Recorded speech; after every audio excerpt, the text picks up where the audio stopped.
So yun mga bossing, so for today's video, so ipapakita naman natin sa inyo yung nangyari, yung mga nagawa natin for this week. So para syempre maipakita natin dun sa may-ari nitong ating ginagawa. So actually kung hindi nyo na itatanong, yung nagpapagawa kasi sa atin mga bossing, yung ating client is nasa ibang bansa. So kaya naman na tayo yung napili nilang kunin para mag-construct ng bahay nila, para napapanood nila yung bawat ginagawa natin.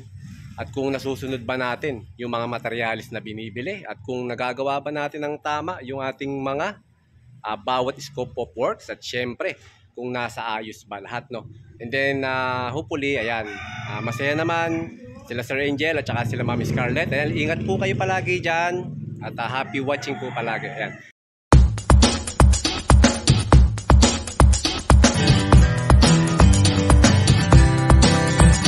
And then ngayon pala mga bossing, yung update natin dito sa ating project sa Cavite. Ayan, so nagpa-start na nga tayo na magpahukay nung septic tank natin. Okay mga bossing, so medyo matigas. Ayan oh, papansin nyo, adobe yung ating lupa. So medyo may katigasan, pero tingnan nyo, isang araw lang yung gawa nila oh. Ganyan nakalaki yung ating kanilang nahukay. And then dito naman, mapapansin ninyo, so nakakompleto na tayo ng floor. Nung flooring natin ng ating SOG dito sa ating pinakabahay. And then ito yun yung binuhusan kahapon. Tapos doon naman, doon sa may extended na laundry, napabuhusan na rin natin yun. And then yan, maganda, umulan. So nabababad yung ating buhos sa ulan. So kagandahan yan, hindi siya porsadong natutuyo. Kahit sabihin natin na mainitan. Okay, and then dito naman, next naman to, pinapa-start na rin nating i-prepare yung susunod na floor dito naman sa may dirty kitchen area. Ayan. Then dito mapapansin niyo mga bossing, dito sa may setback natin sa gilid. Ayan. So nagpalagay na nga pala tayo ng mga catch basin. And then nagpalagay na rin tayo ng mga tubo dito sa ating mga catch basin. Ayan. So nakikita nyo hanggang dun yan. And then dito, ang next na gagawin natin dito, ipapahukay naman natin yung tubo ng ating toilet. Ayan o. So papunta dun. Ayan, doon sa ating pinuhukay na Poso Negro. So, pero bago to, patatapos muna natin to, pinapahukay muna natin yung dadaanan ng tubo. Ayun, nung ating abang para doon sa ating downspout. Kasi meron tayo ditong inside gutter, so iaabang lang natin yung downspout natin. And then, kita nyo naman dito ngayon, ongoing yung pagkakasa ng ating mga I-beam. At so, yan mga bossing, so, bali dito nga pala, yan, huhukay sila ng ating septic tank.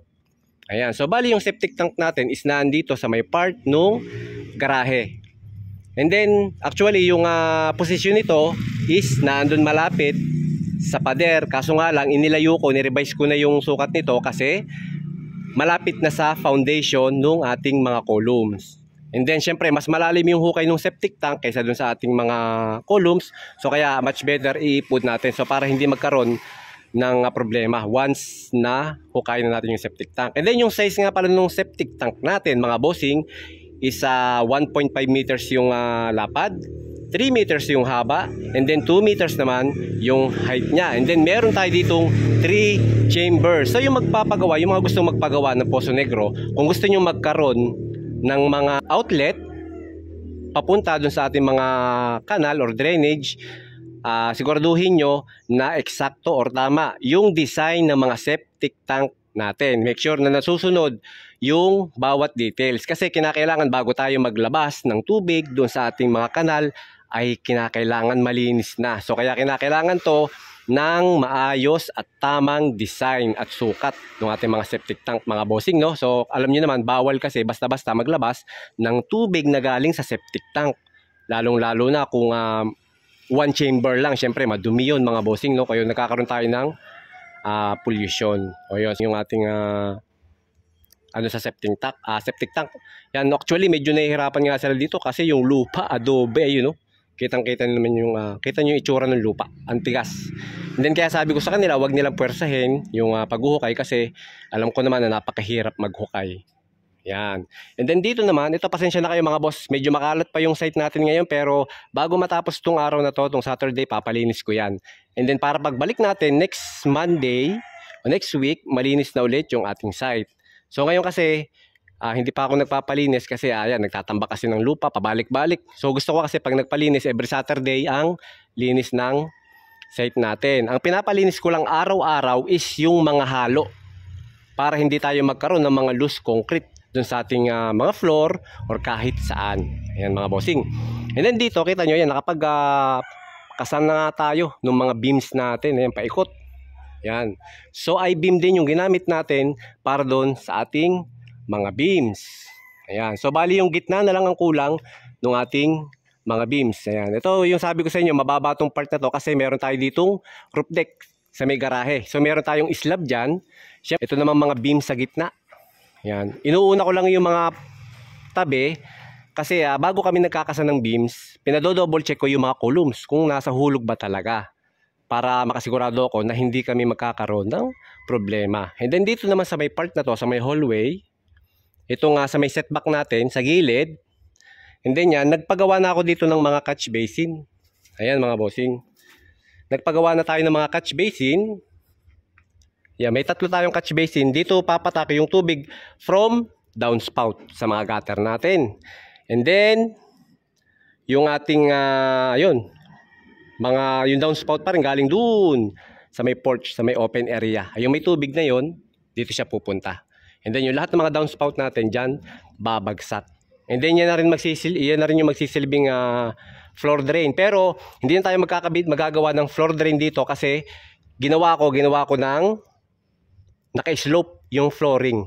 Ayan. So mataas doon and then pababa dito para masigurado natin na walang magi-stack na tubig dito. Ayan. And then dito, tapos na nga pala yung ating SOG. Nabuhusan natin lahat. Mamaya, papalinis na lang ako mamaya. Ayan. Pagpasensya nyo na, medyo madumi. And then ito naman yung sa may laundry area. Ito yung request ni Sir Angel na palakihan yung kanyang laundry area. Ayan, nabuhusan natin ng floor yan. And then yung laundry area natin, kita nyo, naka-drop din siya from main floor natin. Ayan, para yung tubig hindi papasok sa main floor natin at saka yung ating CR. And then dito, makikita ninyo, meron na naman dito naka-elevate na floor. Ito kasi stock room. So hindi natin sinabay yung flooring nito sa level nun. Kasi may tendency na pag pinagpantay natin yung flooring niya, yung ating storage room ay magkaroon ng moist or tubig kung magkakaroon man ng leak dito sa CR. Kasi pantay sila ng flooring, ng level. So kaya ang ginawa natin, ito nga storage room, stock room ay kasing level na nung ating main flooring sa bahay. So para hindi tayo magkaroon ng problema, hindi magkaroon ng moist or basa dito sa ating storage room kasi delikado. Baka mamaya may mga gamit na hindi pwedeng mabasa. Ayan. And then dito naman, ito sa may dirty kitchen, yung may setback natin. So ongoing yung pagpapatag ng ating backfill. Ayan. And then to, may nakaabang na rin tayo dito na tubo para sa downspout. And then ito naman papunta naman doon sa catch basin. Ayan, so nakaabang na rin yung para sa downspout natin, no? Para sa ating mga gutter. And then yung sa lababo natin, meron tayo ditong lababong gagawin. So may tubo na rin tayo dyan. Ayan, meron na tayo supply ng tubig. And then yan, ongoing lang yung pagpapatag ng ating backfill, no? And then ito, bago natin ito buhusan, mga bossing, may papakita ko sa inyong floor design. Gagawa tayo ng design, simple design sa flooring. Na hindi lang siya basta semento lang, lalagyan natin siya ng mga design. And then yan, abangan nyo kung paano natin gagawin yung mga design na yon. And then meron tayong gagawin na pattern. Or meron tayong estampad na gagawin dyan. So abangan nyo na lang mga boss. Habang nag-iintay kami ng SRC panel natin na dumating, so pinagawa ko na yung mga flooring sa labas, do sa mga setback. And then para hindi natetenga yung mga tao natin. So at saka itong Poso Negro, pinahukay na natin para meron silang ginagawa tuloy-tuloy yung trabaho nila. And then pag dumating naman yung SRC panel natin, babakbakan na ulit natin yan ng gawa. Kaya pala sa Monday pagbalik ko yun, gagawin na natin yung poste. Yung ikakabit na natin yung ating mga NEMA-R, yung ating mga tubo na nire-remeral ko dun sa ating entrance, no? So para nila and then makapagpabit na tayo ng ating kuryente. So actually na yung meter base. Ito na rin kami ng materials dito.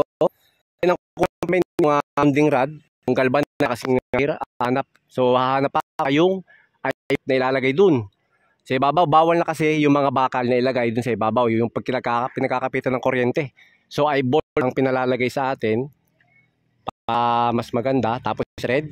Then yan. So abangan nyo kung paano yung pag-install, and then yung mga gamit paggagawa ng service entrance natin.